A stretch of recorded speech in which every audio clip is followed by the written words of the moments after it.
Hi guys! Welcome back to my channel. Again, my name is Jap. Kumusta po kayong lahat? Okay, so yun guys, maraming salamat po pala sa walang sawang pagsubaybay sa ating pong daily love reading. And kung ikaw ay bago pa lang sa ating channel, mag-subscribe na po kayo. Then i-click mo na rin yung ating notification bell para lagi kang updated sa ating mga bagong upload. And sa mga interesado naman guys sa ating private reading, iiwan ko na lang po yung link ng aking Facebook sa ating pong description box below. Okay? So ayan guys, tignan natin kanino bang love reading itong masasagap natin ngayon. Okay? Paalala lang po ulit guys na ang reading natin ay general reading lamang. So take what resonate and leave what doesn't. Okay? Kanino po itong love reading na masasagap natin ngayon, Spirit Guide? Meron tayong finances and career. So, alam nyo guys, nakikita ko dito, pwedeng busy tong person mo na to. And sobrang laking impact siya pagdating sa pagkasama nyo ngayon. Kasi dahil nga masyado siyang busy, hindi kanya masyadong napagtutuunan ng pansin ngayon. Pwedeng hindi kayo guys ganun nag-uusap. Ayan, may tampo kang nararamdaman sa kanya. Tapos piniflirt ka ni person. Mahal ka naman ng person mo, pero siguro talagang workaholic itong pinili mo, di ba? So, kung gusto talaga guys ng puro lambing, piliin nyo yung hindi masipag. Yung masipag lang lumambing. So, ang nakikita ko kasi dito guys, yung person mo, kailangan mo daw guys, lawakan yung pag-iisip mo or pag-unawa mo kasi talagang para siguro sa inyo talaga itong ginagawa niya na to. Tignan mo, oh, mahal ka naman niya eh. Okay, mahal ka na tong person na to, pero hindi mo guys masyado na parang nararamdaman. Ayan. Tingnan natin.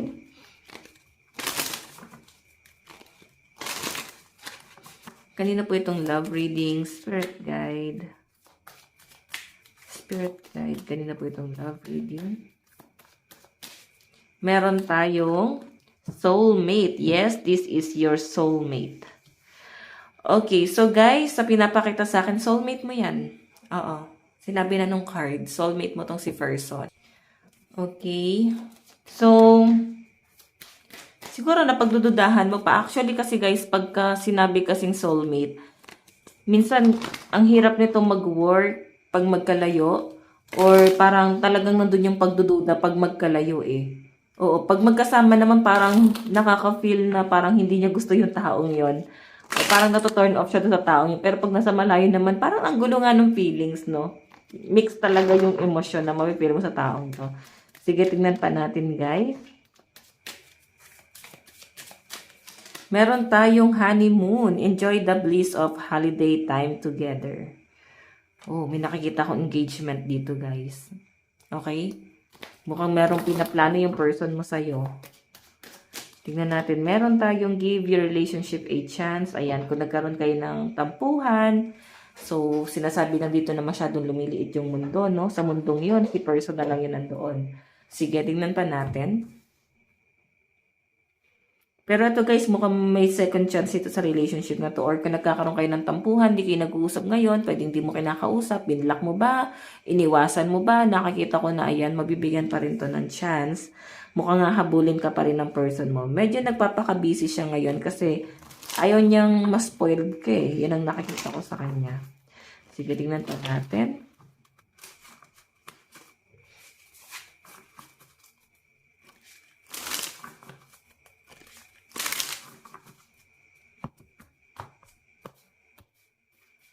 Kanina po itong love reading, spirit guide.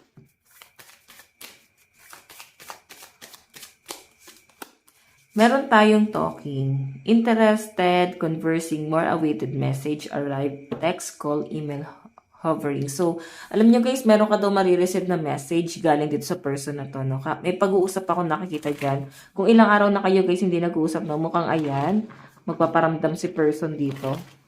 Tignan pa natin.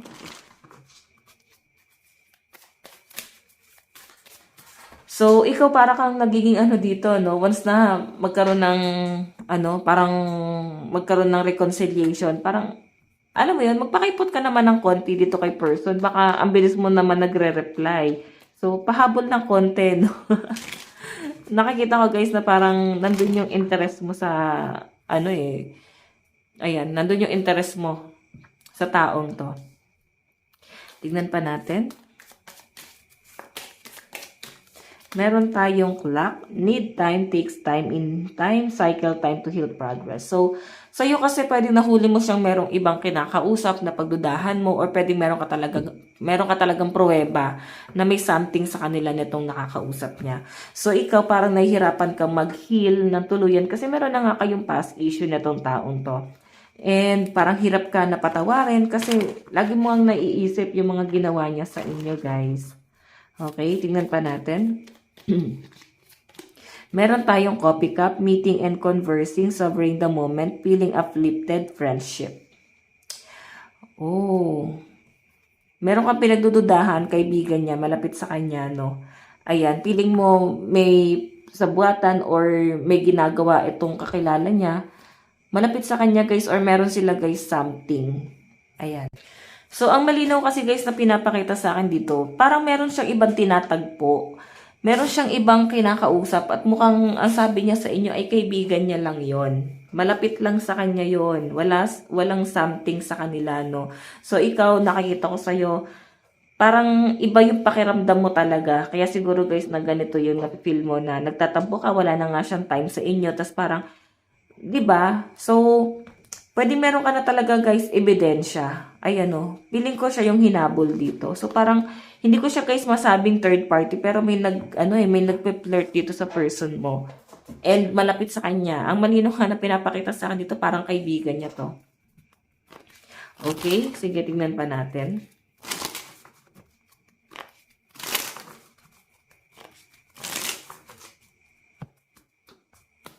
Okay.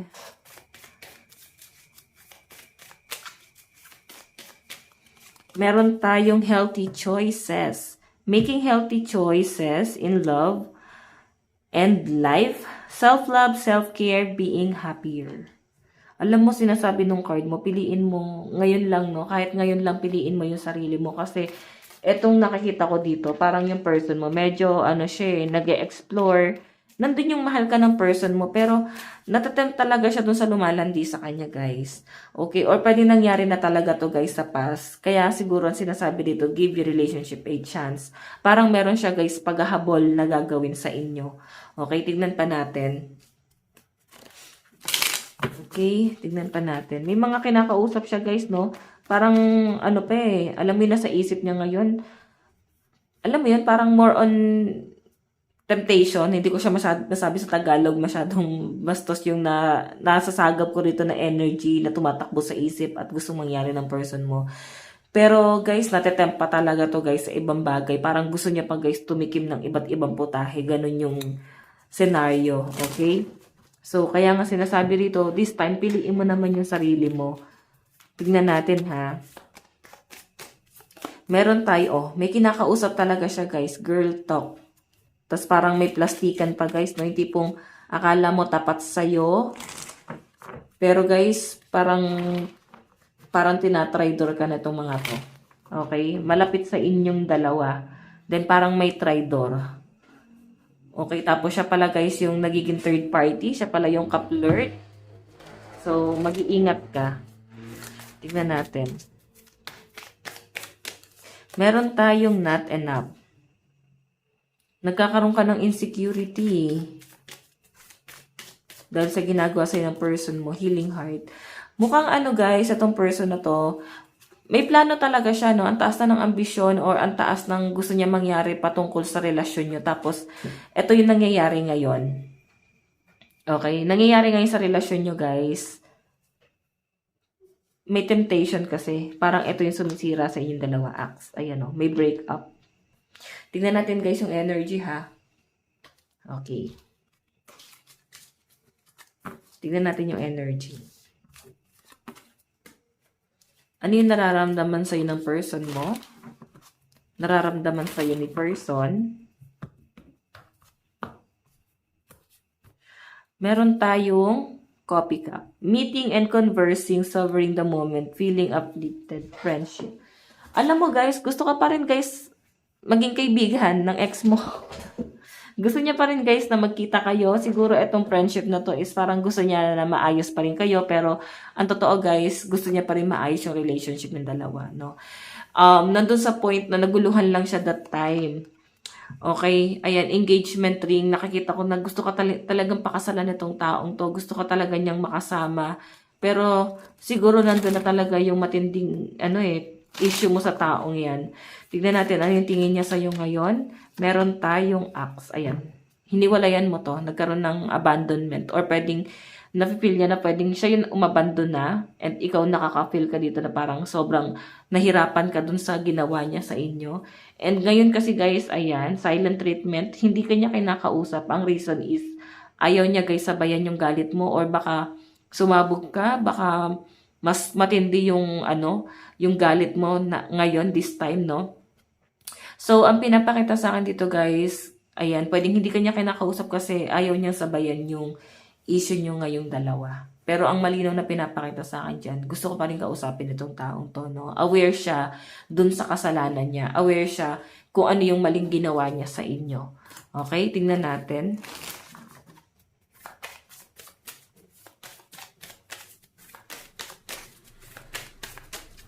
Ano naman ang magiging action ng person mo?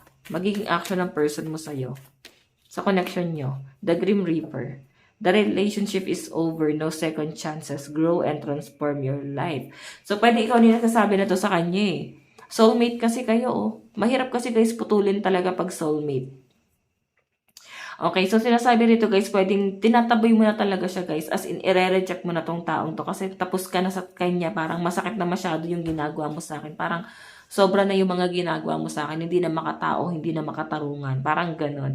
So, siguro yung iba sa inyo, ang gusto mo is makita mo pa rin kung ano yung kaya niyang baguhin sa sarili niya. Pero kung makikita mo siguro guys na kung ano yung mababago sa kanya or kaya niya pa rin panindigan, kaya ka pa rin niyang panindigan, baka may chance pa eh. Like, kung bibigyan ka man lang niya at least assurance or kung meron na siya guys, magiging plano sa relasyon yung dalawa. Ganun yung pinapakita sa akin dito. Parang may chance pa. Pero sa ngayon kasi guys, parang hindi ka pa ready. Tingnan natin ano yung outcome.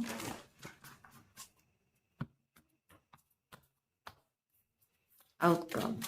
Meron tayong camera. Lagi ka naaalala na tong taong to, guys. Nakikita niya na masaya ka ngayon. Pwedeng matagal na kayong hiwalay na to. Or pwede naman yung iba sa inyo, magkasama pa rin kayo at sobra ka pa rin nasasaktan. Pwedeng matagal na kayo. And yung person mo, naaalala niya pa rin yung mga panahong kung saan kayo nagsimula at sobrang saya nyo. Ngayon kasi guys, pwedeng sobrang toxic na kung nagsasama pa rin kayo. Yung iba naman dito guys, kung ex mo na to, ayan, sobrang sakit ng ginawa niya sa inyo. And sobrang naaalala ka pa rin ng person mo. Sobrang hirap siyang kalimutan ka ngayon. Lalo't nakikita niya na masaya ka na. Parang ayaw niya nakikita ka masaya. No? Gusto ka ulit durugan. Parang ganun yung atake. Pero guys, mahal ka nitong taong to. Kung bakit niya nagawa sa inyo yun, parang siya kasi guys yung tinukso. Okay? Siya kasi guys yung nilapitan. Tignan pa natin sa side mo. Kunin muna natin guys yung zodiac sign. Zodiac sign natin dito. Okay. Ano yung malalakas na zodiac sign sa side ni person?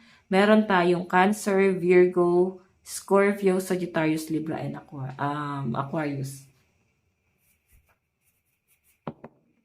Oops.